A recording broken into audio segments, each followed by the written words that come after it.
사실과 자유의 가치를 추구하는 이승만 TV 시청자 여러분, 안녕하십니까? 오늘은 이영훈의 역사비평의 시간으로서 주제는 일본의 수출 규제 있기나 했던가 라는 매우 현실적인 문제가 되겠습니다.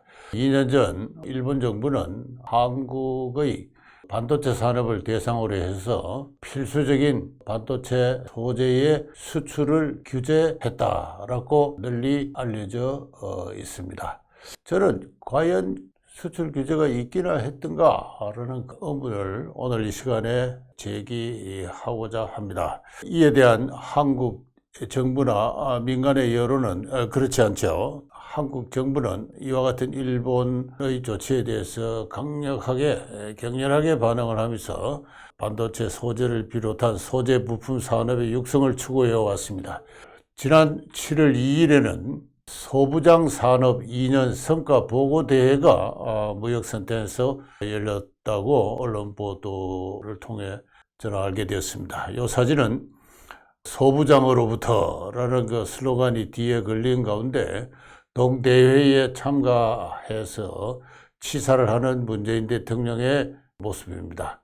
소부장으로부터 소재 부품 장치 산업으로부터 우리가 일본으로부터 독립한다 하는 강력한 메시지를 담고 있는 내용이 되겠습니다. 대통령의 치사가 청와대의 언론 홍보문을 통해서 확인되는데요. 다음과 같이 시작하고 있습니다. 기습 공격하듯이 시작된 일본의 부당한 수출 규제 조치에 맞섰어 소재 부품 장비 자립의 길을 걸은 지 2년이다. 이렇게 지난 2년간을 회고를 했습니다. 일본이 기습 공격을 했다. 수출 규제를 했다. 거기에 맞서서 우리들은 자립의 길을 지난 2년간 추구해왔다. 다음과 같이 또 이야기가 이어집니다. 우리 경제에 큰 충격이 될 것이라는 우려가 많았지만은 우리 기업과 국민들은 힘모아 이 위기를 극복해왔다. 오히려 핵심 품목의 국내 생산을 늘리고 수입선을 다변화하여 소부장 산업의 자립도를 획기적으로 높이는 계기로 만들었다. 위기를 독립의 계기로 만들었다. 이제 한국은 누구도 함부로 차지할 수 없는 나라가 되었다는 내용이 또 그 뒤에 나옵니다. 자, 이와 같이 문재인 대통령은 자신의 주요 치적으로서 이 소부장 산업의 일본으로부터의 독립을 상당히 중시하고 있는데요. 과연 그런가 하는 것이 제가 오늘 제기하고자 하는 의문입니다. 일본이 2년 전 이른바 알려진 그대로 인용을 하면 수출 규제를 하게 된 데는 기습 공격이라기보다는 저간에 그럴 만한 사정이 있었다고 이야기할 수 있습니다. 2018년 10월 달의 일입니다만 한국의 대부분은 신일본 주금이라는 일본 회사에게 여운택 등 한국인 4명에게 위자료를 1억 원씩 지급하라는 판결을 내리고 이 판결을 집행하기 위해서 동신일본 주금의 한국 지사 회사의 자산을 압류를 했습니다. 외국 회사의 자산을 압류한다는 건 상당히 중요한 심각한 외교적 분쟁의 소재가 될 수 있는데요. 그러한 판결을 한국 대부분이 내렸습니다. 일본 정부가 그거에 대해서 강력하게 항의를 하고 1965년 한일 양국 간의 국교를 정상화하는 협정에 따라서 이 문제를 중재할 제3국의 중재를 요청을 하자고 한국 정부에 건의까지 했습니다만 한국 정부는 이를 무시했습니다. 대법원의 판결이다. 정부도 어쩔 수 없다. 이러면서 중재를 더 이상 할 수 없는 시효가 되자 2019년 7월 달에 한국을 일본의 화이트리스트에서 배제한다는 조치를 발표했습니다. 일본이 가장 우대하는 무역 상대국의 리스트가 화이트리스트입니다. 거기서 한국을 앞으로 배제하겠다 하는 이야기. 그러자 한국 정부도 맞대응을 했습니다. 그의 화이트리스트에서 일본을 배제를 했고요. 한 걸음 더 나아가서 일본과 군사 정보를 상호 교환한다는 이 협정인 지소미아를 파기하겠다 하는 선언을 했습니다. 이 군사협정 파기에 대해서는 미국이 강력하게 개입을 해왔습니다. 미국의 고위 당국자들이 몇 차례 서울에 오고 한 결과 문재인 대통령은 지소미아 협정 파기를 무기한 연기한다는 식으로 미봉을 했습니다. 현재 한국의 법원은 신일본 주금 자산을 매각하는 절차를 진행 중입니다. 그런데 그 절차에 대한 그 피고 기업 신일본 주금의 동의가 필요한 부분에 대해서는 또 신일본 주금이 다시 또 항고를 하고 해서 지금 그 과정이 진행 중인 걸로 알고 있는데요. 그런 와중에서 올해 1월과 5월에 이 대법원의 판결을 정면 부정하는 서울지방법원 김모 부장판사의 판결이 내려졌습니다.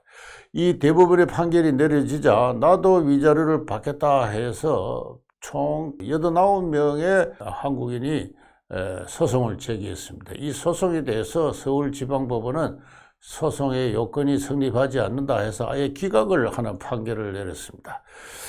제가 이전에 잠시 소개한 적이 있는데요. 1965년 양국 간의 국교를 정상화하는 협정에서 개인 청구권을 영구히 이뤄서 청산한다는 그와 같은 조항이 들어가 있는 것은 명백하고 그러한 협정을 양국이 준수해온 지난 50년간의 역사, 그에 반하는 판결을 내릴 수 없다 하는 점. 그리고 그로 인해서 심각한 그 외교적 갈등이나 국익의 손상이 예상된다.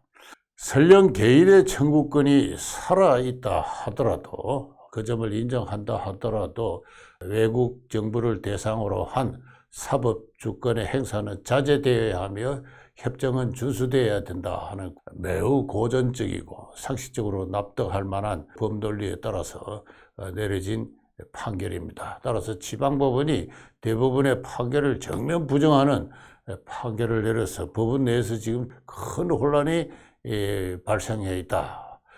도덕적인 혼란이라고 보겠습니다. 지방법원의 판결이 대법원의 판결을 무효화시킬 능력은 없습니다만 어쨌든 법리상 큰 혼란이 발생해 있는 가운데 문재인 대통령도 이른바 징용 문제나 위안부 문제와 관련해서 일본과의 협정은 준수되어야 한다는 집권 당초의 입장과는 좀 상이한 입장을 밝히기도 했습니다. 다 잘 알려졌듯이 문재인 대통령은 집권 초기에 근 5년 전에 전 정부 박근혜 정권이 일본과 협의해서 협정을 해서 위안부 문제를 청산하는 재단을 설치했습니다만 이를 해산했습니다.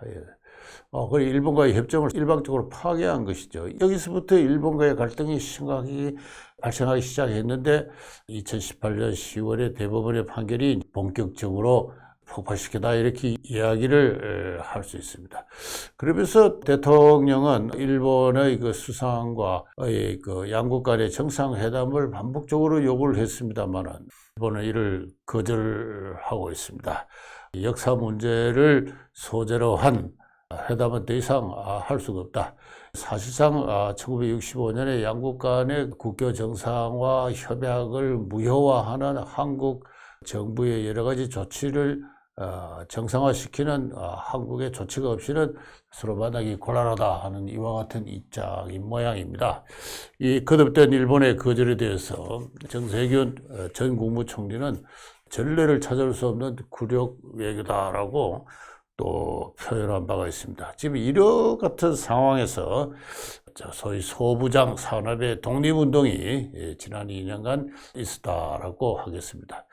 그런데 이 화이트리스트에서 한국을 배제한다는 의미가 무엇인가?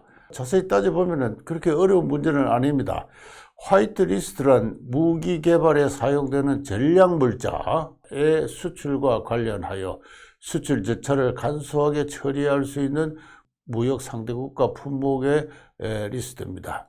무기 개발에 사용될 수 있는 매우 긴요한 전략물자가 수출되었을 경우에 그것이 그 나라의 잠재적인 적성국가로 흘러들어가서 그 나라를 공격할 수 있는 무기를 개발할 수 있는 소재나 부품으로 쓰일 때 그것을 통제를 하기 위해서 수출에 엄밀한 심사를 하는 것, 이것이 이제 보통의 그 수출의 절차라고 하겠는데, 그러한 복잡한 절차, 허가 과정을 배제한 채 기업 간의 어떤 거래가 이루어지듯이, 국내 기업 간의 거래가 이루어지듯이 기업 간의 어떤 그 수출이 계약이 성립하면은 자유롭게 그러한 전략 물자도 수출할 수 있도록 허락하는 나라와 그 품목의 리스트, 그것이 화이트 리스트인데, 일본은 당시 유럽의 그 미국, 영국, 프랑스, 독일 등 26개 국가와 그 화이트 리스트에 그 등록시키고 있었고, 아시아에서는 유일하게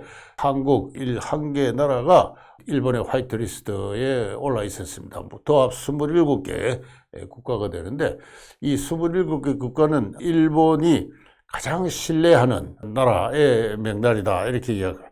우리가 아무리 전략 물자를 수출해도 이것이 우리 일본을 공격할 수 있는 적대적인 국가로 흘러 들어가지 않을 것이다 라고 전폭적으로 신뢰하는, 일본 정치인의 자주 반복되는 표현에 의하면은 자유와 인권과 법치라는 보편적인 가치를 공유하는 나라들이 27국가가 있는데, 아시아에서는 유일하게 한국과 그런 관계를 일본이 유지해 왔습니다. 그런데 그 화이트 리스트에서 배제한다는 것은 더 이상 그렇게 신뢰하지 않겠다는 뜻입니다.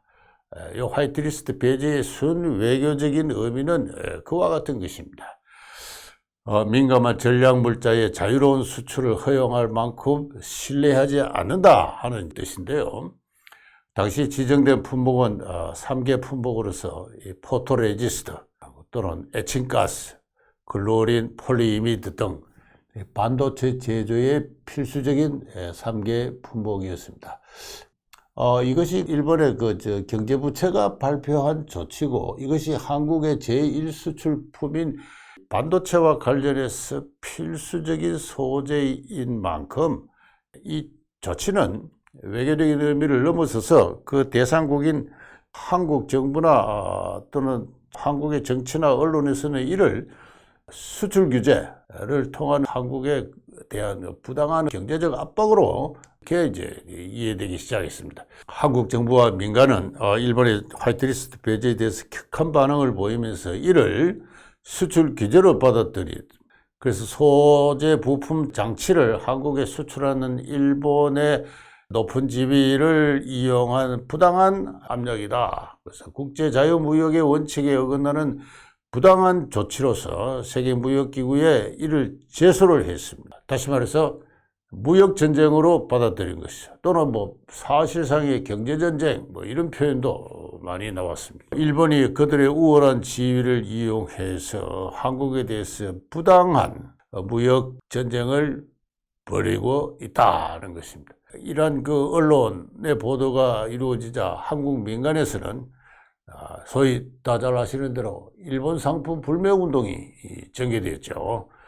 그렇게 해서 일본의 의류, 자동차 또는 주류가 크게 타격을 받은 거 여러분이 다 잘 아시는 이야기입니다. 나아가서 일본 여행을 사실상 중단시킬 정도로 일본 여행 자제가 이루어지고, 이거는 일본 여행업뿐만 아니라 한국 관광업에도 이제 큰 타격을 가하기도 했습니다. 아울러 정부는 이 소재 부품 장치를 자립하자, 일본으로부터 독립하자 하는 목표를 세우고 상응하는 지원을 관련 기업에 행하였습니다. 그 결과 앞서와 같은 소재 부품 장치 산업 독립 2주년 성과 보고 대회가 개최되었던 것이죠. 이 대회가 있기 하루 전날 청와대 국민소통수석 박수현 씨는 그의 페이스북을 통해서 다음과 같이 회고했다고 신문에 보도되었습니다. 당시 일본이 화이트리스트를 배제를 하자 청와대 참모진들은 이거를 외교적인 문제로 조용하게 처리했으면 좋겠다라는 건의를 대통령에게 했답니다. 그러나 대통령은 그 건의를 받고 분노하는 표정을 지었고, 그리고 참모들을 불러 모아서 강하게 질책을 했답니다. 바둑을 뜰 줄 아는가? 바둑을 두다 보면은 승부처가 있다. 나는 지금이야말로 일본과의 관계에서 소부장 독립을 이룰 수 있는 승부처라고 생각한다. 그래서 대통령은 일본의 조치를 부당한 경제적 압력, 경제전쟁, 수출 무역 전쟁의 계시로 받아들이고 여기에 호락호락 굴복해서는 안 된다. 박수현 수석은 이렇게 지도자의 외로운 결단과 강력한 의지로 소비장 독립운동이 개시되었다 했고, 도하신문은 그걸 보도를 함으로써 그 대통령의 반일 독립운동 지사로서의 그 모습을 또 보도를 하기도 했습니다. 그리고 중앙일보는 또 보고대가 있은 다음 날은 또 동경특파원의 그 보도를 통해서 일본에 대한 의존도를 낮춘 한국 반도체 승승장구 이런 기사를 싣기도 했습니다. 그런데 그 며칠 뒤에 바로 며칠 전인가요? 조선일보의 선우정 기자가 이를 정면으로 반박하는 그 정부의 입장에서는 난처한 기사를 실었습니다. 문 정권 숫자 노름으로 독립만세 외쳤다. 이런 이야기입니다. 그러면서 이와 같은 표를 제시를 했는데요. 제일 위에 짙은 푸른색은 일본이 규제 대상으로 지정한 3대 품목의 첫 번째인 포토레지스트. 일본산 포토레지스트가 국내 시장에서 한국의 수입 시장에서 차지하는 점유율입니다. 이 변화가 없다. 94% 수준에서 쭉 변화가 없다. 근데 일본으로부터 직수입하는 것은 다소 비중이 낮아졌는데 그 수입선을 다변화해서 벨기에로부터 수입했는데 그 벨기에에서 한국으로 수출한 그 회사가 일본 기업이다. 그래서 일본산 포토레지스트의 점유율에는 아무 변화가 없다. 이게 숫자 노름이다 하는 겁니다. 수입선 다변화했다고 하지만은 일본 제품을 다른 나라에서 구입한 것에 불과하다. 두 번째로 지적된 그 에칭가스, 불화, 폴리이미드는 오히려 시장 점유율이 더 높아졌다. 이렇게 이야기를 합니다.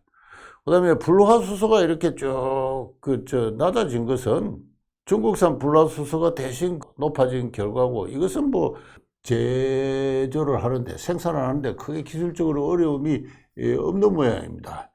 마침 한국에서도 이 발표 이전부터 이 불화수소를 생산하는 기업이 생산 설비를 늘리고 있어서 한편으로는 일본산 불화수소가 급격하게 시장 점유율을 낮췄지만은 이것을 가지고 소재 독립이라고 이야기할 수 없다. 이런 이야기입니다. 그래서 이 내용 그대로라면은 저는 아주 훌륭한 기사라고 생각하는데, 문재인 대통령은 또 그의 정부는 그야말로 숫자 노름으로 독립만세를 외친 건 사실입니다. 지난 7월 2일 대회에서 우리는 아무도 어쩔 수 없는 당당한 국가로 성립했다. 일본이 어쩔 수 없는 강한 국가로 독립을 했는데 소재 부품 장치의 자립을 이루었다. 이런 이야기입니다. 저는 이런 기사를 보면서, 이 선우정 기사를 보면서 제가 평소에 갖고 있던 의문을 차제에 한번 본격적으로 한번 해명을 해보자, 파헤쳐보자. 그동안 겨를이 없어서 늘 의문으로만 가져왔던 것입니다만, 과연 일본이 수출 규제를 했는가 하는 그 문제입니다. 수출 규제를 했나? 실질적인 조치로서 수출 규제를 했나?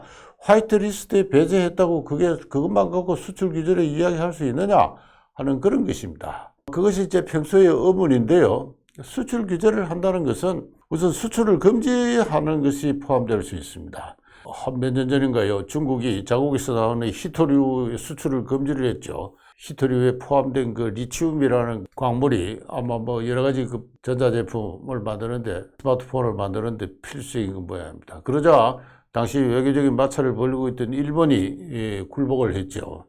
이 자국이 갖고 있는 독점적인 어떤 자원을 수출 금지한다는 것은 강력한 어떤 그 외교적 협상력을 부여하게 됩니다. 이런 것이 이제 수출 금지인데, 마치 우리 한국 정부나 국민들은 그동안 일본이 이 한국 반도체 생산에 있어서 필수적인 3대 품목의 수출을 허가하지 않았다. 사실상 금지를 해왔다. 또는 허가를 무작정 늦춤으로써 생산의 지장을 강요했다. 이제 이런 식으로 알고 있죠. 그 다음에 수출 규제의 두 번째 방식은 수출세를 부과하는 것입니다. 수출을 억제하는 것이 자국 경제의 이익이 될 때 관세 정책의 하나로 수출세를 부과를 할 수가 있고요. 세 번째는 수출량을 할당할 수 있습니다. 이것은 전후 자유무역이 1960년대 이후부터 본격적으로 성립하기 이전에 그 이전에 3, 40년대의 그 보호무역주의 시대에 또는 전쟁기에 선진국이 그 후진국에게 수출을 할 때 소위 코타 시스템을 흔히 도입을 했는데요. 자세하게 설명을 하지는 않겠습니다만 이거는 양적인 규제입니다. 어느 나라에 얼마 수출해라 이런 식으로 상대방에 대해서 약소한 국가들의 종속을 강요하면서 동시에 또 보호하기도 하는 일종의 제국주의 시대의 유죄라고 볼 수가 있는데요. 이외에 여러 가지가 더 있을 수가 있습니다. 이런 식으로 실물적인 어떤 그 수출 규제가 2년 전 일본 정부에 의해서 행해졌느냐 하는 문제입니다. 그것은 일본의 그 수출 당국 통산성이나 여러 가지 그 관련 부처의 담당자를 만나서 물어보면 금방 알릴 수 있는 이야기입니다만은 이 한국의 관세청이 작성해서 발표하는 이 수출입 무역 통계를 보면은 금방 알 수가 있습니다. 우리나라 관세청은 아주 자세하게 온갖 종류의 수출입 상품의 무역 통계를 연별, 월별 무역 통계를 또 성질별, 국가별, 품목별 자세하게 작성해서 민간에게 자유롭게 이용할 수 있도록 하고 있습니다. 저도 자주 이 통계에 들어가서 제 책을 쓸 때 활용하기도 했는데요. 지금 보여드리고 있는 이 표는 포토레지스트를 일본이 규제한 3대 품목 중에 제1의 품목인데요. 반도체 웨이파에 회로를 새기는데 필수적인 감광액이라 그럽니다. 제가 자세하게 설명할 능력이 없습니다만은 하여튼 반도체 제조용 포토레지스터 품목에 대해서 HS 분류표 번호가 부여되어 있어요. 10단위 분류가 부여되어 있습니다. 그걸 찾아가지고 이 품목이 어떻게 수출입이 이루어졌는가를 검색해 볼 수가 있습니다. 품목의 번호가 굉장히 긴데요. 370790, 1010 이런 요거 이제 반도체 제조용 포토레지스트입니다. 포토레지스트는 종류가 6가지가 되는데 우리나라 수출입의 거의 80, 90%는 이 반도체 제조용 포토레지스트입니다. 이 품목의 지난 10년간의 수출 수입 상황을 보면요. 한국이 이 제품을 수출을 하기도 합니다. 이 연간 한 9톤 이렇게 수출을 하다가 많을 때는 13톤까지 수출을 하기도 하고 그랬습니다. 근데 수출을 한다는 것은 일본에 대해서 수출한다는 것이죠. 그럼 한국에도 생산 능력을 갖고 있다는 것입니다. 2019년, 20년에는 오히려 일본으로의 수출이 18톤 정도까지 증가하는 모습들을 보이죠. 근데 일본으로부터 수입하는 중량이 훨씬 더 큽니다. 2011년에는 1043톤을 수입을 했는데 이 수입량이 2012년을 정점으로 해서 점점 감소하고 있습니다. 2018년에 다시 조금 증가했다가 이후에 다시 감소를 했고 2019년에 861톤으로 감소했다가 2020년에 992톤으로 다시 증가합니다. 그러니까 수입 중량이 오히려 증가했습니다. 일본에서 규제를 했다면은 금지를 했거나 허가를 해주지 않았더라면은 일본의 수입 중량이 크게 줄었어야 되죠. 그러나 줄지 않고 오히려 늘었습니다. 늘었다. 수입 금액은 연간 한 3억 4천, 3억 8천만 원까지 수입하다가 쭉 줄어들어가서 2019년에 2억 6,800만 달러로까지 금액이 줄었습니다. 줄다가 2020년에는 오히려 3억 2,800만 달러로 증가를 했습니다. 수출 금지나 허가를 해주지 않았다면 수입 금액도 줄여야죠. 그러나 오히려 늘었습니다. 다시 말해서 2019년 7월 달에 일본이 화이트리스트를 배제를 했지만은 한국으로의 일본제 반도체 제조용 포토레지스트는 수출이 증가했다. 한국은 오히려 더 많은 수입을 했다는 것을 알 수가 있습니다. 그래서 수출 규제는 사실상 없었다. 그저 화이트리스트에서 배제한다. 그리고 필요에 따라서 여기서 강하게 규제할 수 있다는 일본 정부의 의지가 표명된 것이지 무역 정책으로서 실질적으로 규제가 행해진 바는 없다. 수출 금지를 하거나 수출 관세를 부과하거나 수출 할당이 이루어지거나 뭐 기타 이런 양적, 가격적 어떤 통제가 이루어진 바가 없다. 그리고 이 통계가 시사하는 것은 한국도 이 포토레지스트 생산 능력을 갖고 있고 최근에는 대일 수출이 오히려 증가하고 있다. 그 양이 얼마 되지 않지만 다시 말해서 이 포토레지스트는 여러 가지 품질이 있고 그 품질 중에서 비록 고급은 아니더라도 하등의 포토레지스트는 한국도 생산할 능력이 있고 이는 조금만 여건의 개선에 따라서 한국이 이 부품에 관한 충분한 자립을 이룰 수가 있는데 실제로 현실적으로는 그러했다. 그동안 반도체 수출이 얼마나 증가했습니까? 지난 10년간. 그런데 오히려 수익 금액은 2억 달러 내지 3억 달러 수준에서 고정되어 있습니다. 다시 말해서 그간 포토레지스트의 국내 작업은 오히려 확충되어 왔다. 그래서 국내에서 이런 업체들이 어떤 업체들이 생산하고 있는가 검색하니까 금방 나와요. 금방 나옵니다. 뭐 동호 화인캠 등 이와 같은 연간 매출 2조 이상의 대기업들이 생산하고 있어요. 그리고 국내 작업도가 늘어가고 있지 않은가 그렇게 이야기할 수 있습니다. 그래서 제가 결과적으로 말씀드리고 싶은 것은 실물적인 조치로서 수출 규제가 행해진 바는 없다는 것입니다. 오히려 화이트리스트 배제 이후에 일본제 포토레지스트 수입은 늘었다. 그러나 그것이 한국 반도체 산업의 명운을 좌우할 정도로 치명적인 것은 아니다. 한국도 이를 생산할 능력을 갖고 있고 그전에 꾸준하게 그 생산의 작업도를 높여져 왔을 것이다. 이야기할 수가 있습니다. 다시 말해서 이 문재인 정부가 일본의 조치에 대해서 발끈한 것은 그 일본이라는 나라가 저 조치를 취한 것의 실질적인 의미가 무엇인가에 대한 정확한 이해가 결여된 가운데 동시에 우리 한국 경제가 어떤 상황에 있는가에 대한 구체적인 정보 이 두 개를 다 결여한 이후에 순감정적인 반응을 했다. 이렇게 이야기를 할 수 있습니다. 반응을 해서 지원 아닌 지원을 독립운동의 수준에서 했을 때 그리고 거창하게 그 독립운동 성과 보고대회를 열었을 때 선우정 기자가 지적한 대로 그것은 숫자 노름에 불과했다는 이야기입니다. 일본 경제와 한국 경제는 상호 밀접한 연관관계가 있습니다. 제가 보여드리는 표는 제가 이전에 제 책의 저서를 위해서 작성한 표인데요.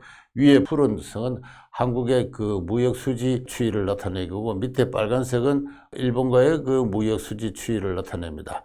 한국의 무역 수지가 흑자로 돌아선 1990년대 이후 일본과 대일 무역 수지는 빨간 적자로서 심화되어 왔습니다. 연간 한 200억 정도의 대일 적자를 토대로 해서 연간 3,400억 정도의 무역 수지 흑자를 이루는 것이 오늘날 한국 경제의 모습입니다. 제가 그림을 그린 것은 2013년까지입니다만은 이걸 2020년으로 연장해도 크게 달라져 있지 않습니다. 그만큼 한국과 일본의 관계는 상호 긴밀한 상호 의존 관계에 있습니다. 이거를 제국주의 시대의 종속이라고 생각하고 독립운동이 필요한 종속이라고 생각하면 큰 오산입니다. 경제 판단의 주체, 투자의 주체는 기업이고 기업이 알아서 다 하는 일입니다. 국내에서 생산 능력도 있고 또 생산 능력에 따라서 작업도가 확충되어 왔지만은 또 필요에 따라서는 일본으로부터 한국이 생산할 수 없는 최고급의 물품을 수입하기도 하는 것입니다. 이렇게 해서 한국 경제의 국제 경쟁력이 확보되는 것이 오늘날 한국 경제의 실정일진데 그러한 것에 대한 구체적인 이해와 대응 능력을 결여한 정부가 일본의 화이트리스트 배제라는 조치에 맞서서 그렇게 감정적인 반발을 하고 민간까지 일어나가지고 적주의 시대나 볼 수 있는 그러한 일본산 제품 불매운동, 여행 금지 이런 식의 대응을 하는 것이 과연 정당했던 것인가 하는 의문을 저는 제기하고 싶은 것입니다. 그래서 제가 이전에도 이야기했지만은 한국인이여 그대는 누구인가? 자유로운 국제사회의 신사인가? 자유시민인가? 아니면 여전히 종족사회의 한 성원인가? 하는 이런 문제입니다.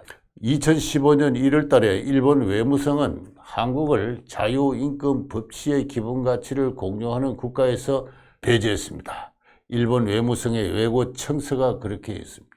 그리고 그 2년 뒤 2017년 8월 아베 수장의 전후 70년 담화를 통해서 역사를 청산했습니다. 그 자세히 읽어보면은 더 이상 역사를 문제를 가지고 한국과 교섭은 하지 않겠다는 일본의 큰 의지가 들어와 있습니다. 그리고 그 연장선상에서 한국의 대법원의 판결이 있자 2019년 7월 달에 화이트리스트 배제가 있었어요. 그것은 한국과의 외교 등급을 강등한다는 일본 나름의 그 강압적인 조치입니다. 한국으로서는 굴욕이죠. 예, 굴욕을 강요당한 것입니다. 굴욕을 강요할 때 한국은 어떤 대응을 했어야 되느냐? 한국 정부도 마찬가지로 일본을 우리의 화이트리스트에서 배제했어야 되죠. 그런 정도까지는 당연히 해야 됩니다. 그러나 실물적인 그것을 무역전쟁으로 인식을 하고 또 마찬가지로 일본산 제품 불매 운동을 벌이고 말이죠. 뭐 여행을 금지하고 하는 이 정치시대의 식민지에서나 있을 법한 운동을 벌이게 하거나 또는 민간이 그런 그 운동을 벌일 때 그것을 사실상 지원하는 분위기, 그리고 드디어 독립을 이루었다고 해서 독립운동 성과 대회를 개최하고 마치 독립운동, 독립지사의 외로운 어떤 결단을 통해서 이루어진 성과인 것처럼 호도하는 이런 것. 기습 공격으로 수출 규제가 부당하게 이루어졌다. 대통령이 국민 앞에서 한 연설, 그처럼 좀 심하게 표현해서 거짓말이라고 생각합니다. 거짓말이 익숙한 한국의 정치 문화가 또 한 번 추한 모습을 드러냈다고 생각합니다. 이러한 2년간을 돌이켜볼 때 역시 되묻지 않을 수 없는 것은 한국의 자유, 인권, 법치의 수준은 지금 어디에 와 있느냐 하는 것입니다. 한국인이여 그들은 누구인가? 존재론적 질문을 다시 할 수밖에 없는 저간의 상황이었다고 생각합니다. 이야기가 조금 길어졌습니다만 여기서 마치도록 하겠습니다. 경청해 주셔서 감사합니다.